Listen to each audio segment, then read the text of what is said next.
This, my friends, is the latest and cheapest watch from Coros, the Pace 3. It's made mostly of plastic, it has an old-school LCD display, you can't respond to texts or emails or make phone calls with it or even check your apps, and yet, it's my favorite watch of the year. Again, the 3's predecessor was my top pick last year, and this new one just made it even easier to recommend. And also along for the ride is Coros' first ever wearable heart rate monitor called the Heart Rate Monitor. Yes, they need to workshop the name a little bit more. But anyway, let's see what's the deal with these latest advanced training gear and why you should buy them or not after these messages. Whoosh. The Coros Pace 3 retails for $230. It's 30 grams only, guys, especially if you get it in this nylon strap. The other silicone strap bumps it up to, I think it's 38 grams. Not too much, but still bloody light. 1.2-inch color LCD is still here, but now has a touchscreen and is protected by a layer of mineral glass. There is a digital crown and a back button respectively at the 1 and 5 o'clock positions. Bluetooth connectivity has now also been joined by Wi-Fi plus dual frequency GNSS capability. The 5 system GPS is still here. Also new this year is the addition of an SpO2 sensor, although there's still no ECG sensor like that on a Vertix 2, which would have been nice to see. Water resistance is 5 ATM, and during my time with it, battery life I netted around 10.5 days with 10 app notifications turned on and 1 45-minute activity track per day. That's pretty impressive. With all satellite systems running, you get over a full day before it kicks the bucket, just FYI. Now, one small but significant change, to me anyway, is the strap width that has gone from 20 mil all the way up to 22 millimeters. It seems to spread the weight out of the watch over a wider surface area on your wrist, which makes it feel like you're wearing even less than 30 grams worth of watch. And since we're here, let me show you the kinds of activities this watch does track. So when you tap crown, you'll find run, indoor run, trail run, track run, hike, bike, indoor bike, pool, swim, open water, GPS, cardio. And then if you scroll down to more, you'll find a bunch of selections as well. There's walk, rowing, indoor rower, flat water, triathlon, strength, jump rope, ski, snowboard, cross country, multi-sport, GPS, cardio. And the only sports that I really noticed missing are like alpineering, mountain climbing, rock climbing. Those belong to the higher end models. And if you're looking for tracking for those kind of sports, you probably have to look there. And another thing I want to demo and show you is the touch controls. You know, you can do swipes and all that. The best place to show it off though is the toolbox. You can scroll it like before with the crown itself, but check this out. This is similar to like a Samsung scroll wheel, doesn't it? It's super fast, super smooth. And you know, you can just tap everything to activate it by touch, which is such a welcome change compared to the Pace 2. The heart rate monitor, on the other hand, runs $80 and has Bluetooth 5.2. There is no N+, in case you're looking for that. This thing is worn on your bicep, by the way, as opposed to a chest strap, so it's super convenient to wear all the time or most of the time. Very comfortable and also to adjust. It has auto on-off. When it senses your skin or a pulse or something, it will activate and turn on, like right there. I got around 40 hours worth of heart rate tracking for what it's worth. And this is the proprietary charger next to the sensor array right here. And this thing is proprietary, but I think it's a little bit too proprietary even within the Coros universe, because look at the watch. Completely different cables, completely different charging means. So if you're going on a trip, you have to bring 2 different cables with you. Though it is not stated anywhere on the spec sheet, I got the sense. In fact, I was quite sure that the Pace 3 somehow felt peppier than the Pace 2. Things like scrolling through the toolbox, the whole updating firmware process from downloading the file to updating itself and then rebooting, the latency between button presses, zooming in and out of maps, and how fast the backlight comes on when you raise your wrist. They were all snappier, guys, making it such a joy to navigate the menus, such a joy to use, and really encourages you to dig into the granular functions on the watch itself. And of course, my hunch was, no way this is the same SoC and RAM as before. And sure enough, my Coros rep confirmed that both the chipset and memory are new. And I tried pressing for more details, but no dice. Chalk it up to the new dual frequency support. Tracking accuracy, thank goodness, has been improved, especially in tricky, challenging environments. The all systems GPS mode from the previous Pace is still on board and is fantastic for what it is. But in situations like running through deep gullies or deep forest cover or biking between high-rise buildings, calculation errors caused by reflected satellite signals can occur and do affect captured data. Now, on the other hand, dual frequency tries to ignore those bound signals and just use direct line of sight of two satellites to basically triangulate your position instead. And oh, speaking of accuracy, which is an important thing to think about, fitness and health metrics seem to have gone slightly better in this new model, and I noticed some added accuracy in heart rate, cadence, strike length capture, among others. I would dare say it's across the board, basically, I've seen improvements. Newly added this year is SpO2 tracking, and the readings are on par with oximeters I've tested on other watches. Unfortunately, though, the Pace still doesn't capture more than one sleep cycle per day, which I find strange and is a small bummer. Or maybe Coros is just trying to tell me, Aaron, stop taking naps, dang it. We got our first taste of Coros' take on touchscreens back with the Vertix 2. Remember that thing?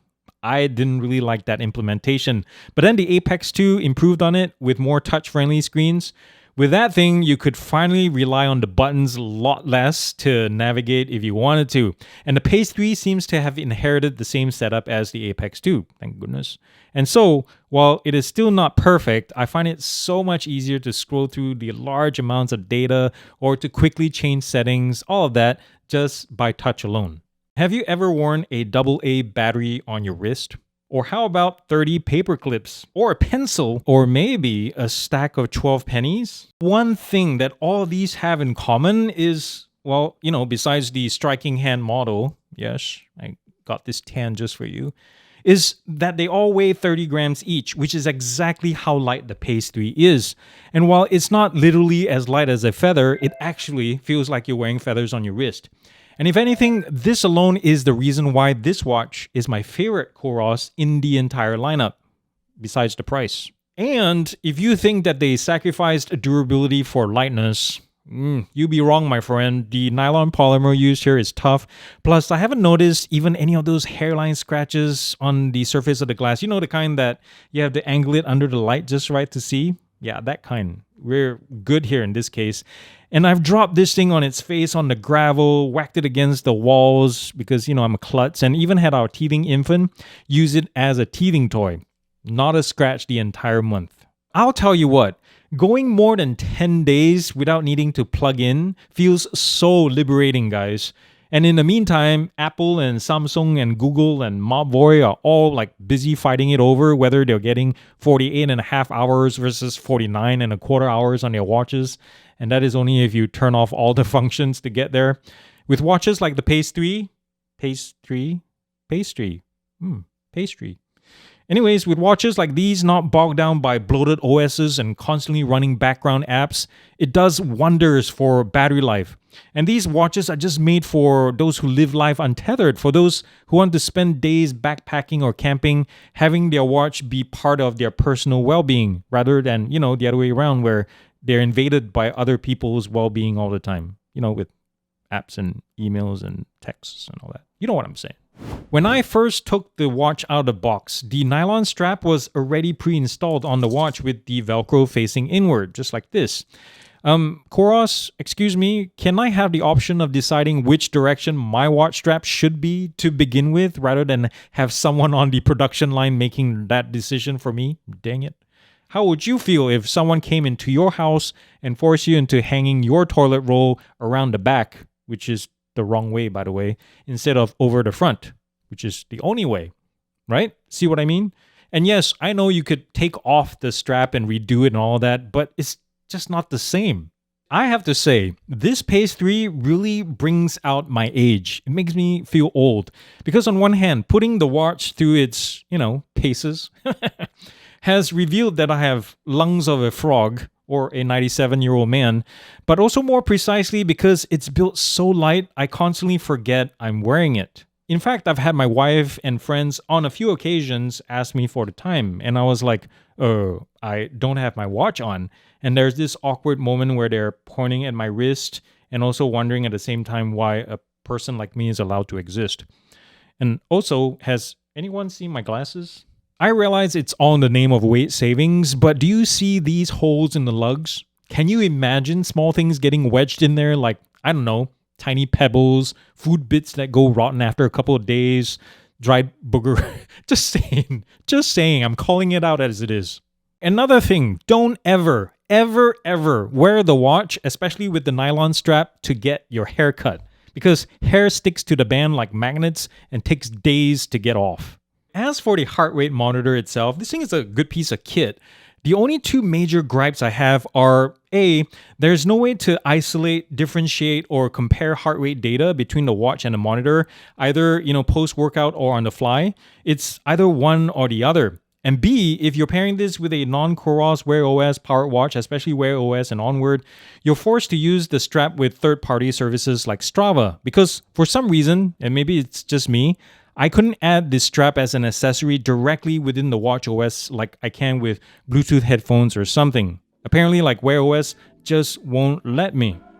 Just like its predecessor, the Coros Pace 3 continues to carve a space in the advanced running and fitness watch world, where it combines reliable and highly detailed activity and GPS tracking in a feather-light body. And it's faster now as well, has SpO2, has touch controls on, I'd say, 95% of the screen interfaces, feels more comfortable on the wrist, battery life is still monster, live coaching advice to the super awesome training hub, and even at $30 more than before, is still a fantastic value for what you get, and you get a lot. The closest competitors I can think of in terms of ability and categorically are the $300 Amazfit Cheetah Pro and the $450 Garmin 265S. And they all have their pluses and minuses, but be sure to put those on the list as well if you're shopping for the Pace. And by the way, both of those offer OLED displays, which Coros, the Pace 4, better have it next year. The heart rate monitor, on the other hand, is immediately faced with something like Polar's Verity Sense. It's only $10 more for that thing. It has better functionality with 3 reading modes, and my favorite being recording mode, where the monitor stores different sessions into internal memory for later analysis, something I'm quite sure Coros' version doesn't have. I mean, in isolation, the Coros monitor is well made, it's accurate, it's light, and it's so simple to use, especially if you pair it with a Coros watch. But ultimately, it's missing useful features that could really put it on the map. Some of you keen-eyed viewers might have noticed that I'm sitting kind of lower in comparison to the desk compared to before. That's because I have a new seat. Yes, it's nice and comfy, it's height adjustable, and also because I hurt my back a couple weeks back and I have a serious case of sciatica, and this is the only way to feel comfortable while shooting. But anyways, thank you so much for watching this, guys. Show your support, subscribe down below, and thumbs up if you like this video. Comment as well, join the conversation. It's so nice when you guys like battle it out down below. But anyways, remember to do something loving and kind for somebody in this world, because guess what? The world needs it more than ever, and it starts with you. I love y'all very much. Peace out.